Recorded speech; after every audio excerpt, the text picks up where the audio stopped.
warahmatullahi wabarakatuh. Innal hamdalillah nahmaduhu wa nasta'inuhu wa nastaghfiruh wa na'udzu billahi min shururi anfusina wa min sayyiati a'malina. May yahdihillahu fala mudilla lahu wa may yudlilhu fala hadiyalah. Wa nashhadu an la ilaha illallah wahdahu la syarikalah wa nashhadu anna Muhammadan abduhu wa rasuluh alladzi arsalahu bil haqqi basyiran wa nadhira wa da'iyan ila Allah bi idnihi wa sirajan munira. Amma ba'du faqad qala Allah ta'ala fi kalamihil majid wal furqanil hamid. Qur'an fa'udzu billahi minasy syaithanir rajim. Bismillahirrahmanirrahim. Lan yanalallaha luhumuha wala dima'uha walakin yanaluhu taqwa minkum. Kadzalika sakhkharaha lakum litukabbirullaha ala ma hadakum wa basyiril muhsinin. Wa qala Allah ta'ala fi kalamihil majid wal furqanil hamid. A'udzu billahi minasy syaithanir rajim. Innallaha wa malaikatahu yusholluna 'alan nabi. Ya ayyuhalladzina amanu sallu 'alaihi wa sallimu taslima. Allahumma salli 'ala Muhammad wa 'ala ali Muhammad kama shallaita 'ala Ibrahim wa 'ala ali Ibrahim innaka Hamidum Majid.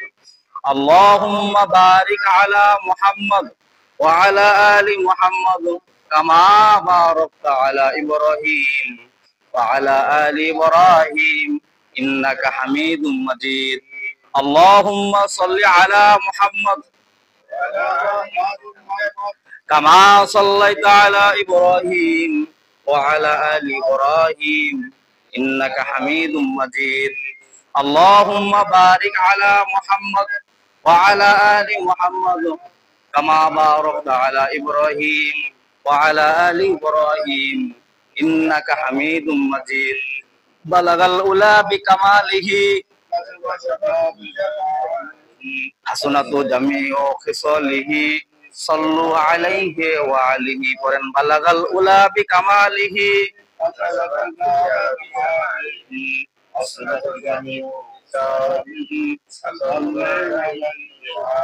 rahe mere maskan hawali Kaaba bone mere madfan diyare Medina. Balagal ula bi kamalihi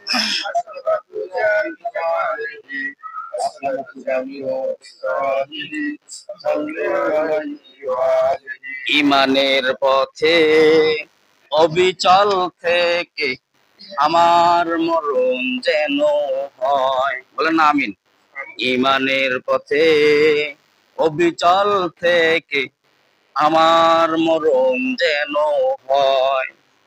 তোমারই কাছে মিনতি আমার, তোমারই কাছে মিনতি আমার, ও গো মহিম দয়াময়।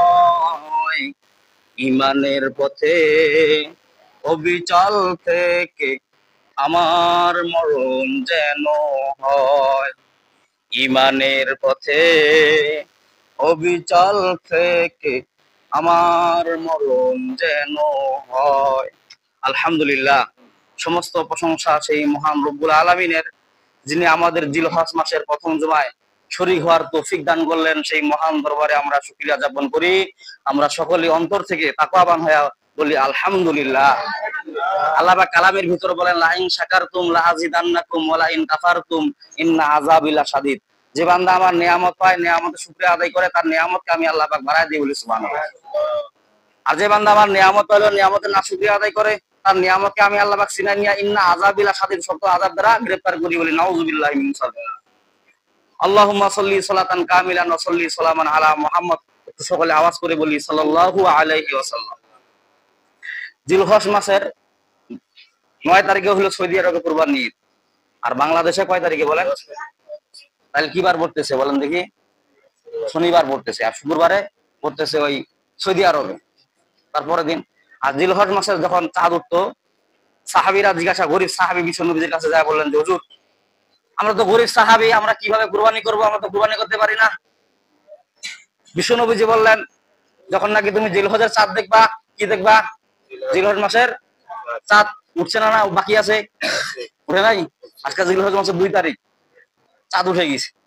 এই জিলহজ মাসের চাঁদ যখন তুমি দেখবা, তখন দাড়ি, চুল, গোঁফ এবং খোসা কাটবা না। জুমান ঈদের নামাজ পড়ার পরে তুমি ওগুলা কুরবানি করবা, বলেন না সুবহানাল্লাহ। তোমার আমল নামায় কুরবানি সওয়াব আল্লাহ পাক, আল্লাহ তাআলা কত বড় মুখ।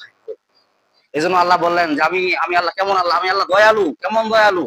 আমার বিশ্ব নবীকে যে আমি আল্লাহ পাঠাইছি, আল্লাহ বলেন ওমা আরসালনাকা ইল্লা রাহমাতাল লিল আলামিন, যাক সারা জাহানের জন্য আমি রাসূলকে রহমত করে পাঠাইছি, বলেন না সুবহানাল্লাহ। সেই রাসূলের মারফতে কত কিছু নেক আমল পাওয়া যায়, ঠিক কিনা বলেন? যে কুরবানি আপনার প্রতি ওয়াজিব হয় নাই, ঠিক আছে, আপনি গরিব লোক, কুরবানি করতে পারতেছেন না। ফিকহের কিতাব মুফাসসিরগণ আলেম ওলামাগণ দেখছেন যে টাকা পয়সা অত সম্ভব সব থাকার পরেও ৫৫,০০০ টাকা যদি উদ্ভিদ বেশি থাকে, ওটা হলো কোরবানি ওয়াজিব, বলেন না সুবহানাল্লাহ। আপনি ঋণগ্রস্ত, আপনার প্রতি কোরবানি ওয়াজিব না। মানুষ আপনার কাছে টাকা পায়, আপনার ওই টাকাটা আগে পরিশোধ করেন, ওইটা আপনার জন্য ওয়াজিব। আল্লাহ পাক আমি যে আয়াতে কারিমা তেলাওয়াত করেছি, এই আয়াতে কারিমা হলো সূরা হজের ৩৭ নম্বর আয়াত। কত নম্বর আয়াত? ৩৭ নম্বর আয়াত। যে কোনো কোরআন শরীফ খুলে ব্যাখ্যা দেখবেন, মিলে যাবে যে আল্লাহ পাক মানুষের তাকওয়াটা এত পরিমাণে বিশ্বাস করেন যে আমরা কুরবানির গরু যে জবাহা করি, এই গোশতটাকে আল্লাহর কাছে পৌঁছে, বলেন? রক্ত পৌঁছে না। আল্লাহ তাআলার কাছে কি পৌঁছে?